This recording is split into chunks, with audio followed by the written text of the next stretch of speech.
The first thing he noticed was how quiet the room felt without him. Not silent, just indifferent. The meeting went on exactly as planned, the same jokes, the same slides, the same confident voices filling the air. His chair, still warm, sat empty near the wall. No one looked at it twice. He stood just outside the glass door, holding a folder no one had asked for, watching the world continue without interruption. That was the moment something shifted. Not anger, not sadness. Recognition. He stepped away before anyone noticed him standing there, as if he had never belonged in that room to begin with.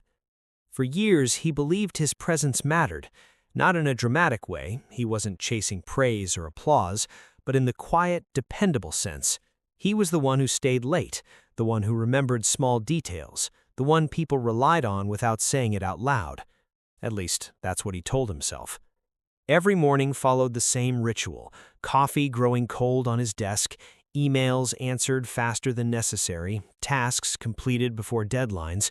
He thought consistency made him irreplaceable. He thought loyalty had weight. The change didn't arrive loudly. It came disguised as efficiency. A new system here, a new process there, a few responsibilities quietly reassigned to optimize workflow. He was still included, still thanked, still invited, but slightly less needed each time. No warning signs, no confrontation, just subtraction. He noticed it when his calendar emptied, when decisions were made without his input, when someone else answered questions that used to land on his desk. He told himself it was temporary. He always did. One evening, he stayed late again, though no one had asked him to. The building hummed softly around him, machines running, lights glowing for no reason.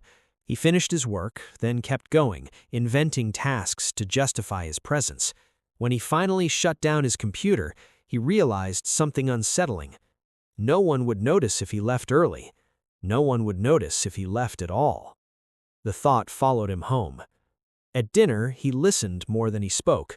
His partner talked about her day, her plans, her frustrations. He nodded, offered the right responses at the right moments. He had learned how to be useful in conversations, too. Later, as she scrolled on her phone beside him, he wondered, not for the first time, what would happen if he stopped filling the spaces. Would the silence bother her, or would something else move in to replace him? He didn't ask. The realization didn't arrive all at once. It unfolded slowly, like a truth he had been avoiding. He remembered the people who had once needed him deeply and no longer did, the friendships that faded without conflict, the projects that continued after he was removed. No dramatic endings, no explanations, just absence. He began to see a pattern. One morning he arrived late, by accident. Traffic, rain, a missed alarm. Nothing collapsed. No messages asking where he was. No concern, no disruption. When he finally walked in, the day was already moving forward without him, like a river that didn't recognize the stone it had flowed around for years. That was the day he stopped pretending. Being replaceable wasn't the insult he once thought it was. It was something colder, more honest. He realized that the world didn't reward endurance, it adapted to it, that his value had never been in who he was, but in what he provided, and once that could be replicated, automated, or delegated, he became optional. The thought hurt. Then it emptied him. Then, strangely, it freed him. He started doing less, not out of rebellion, but clarity. He stopped arriving early, stopped staying late, stopped carrying responsibilities that were never truly his. He let gaps remain unfilled. Some people noticed, most didn't, and that told him everything. Without the constant effort to prove his usefulness, something unfamiliar surfaced.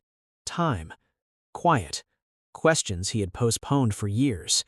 If I'm replaceable here, why am I still trying to disappear inside this role? He didn't have an answer yet, but for the first time he allowed the question to exist.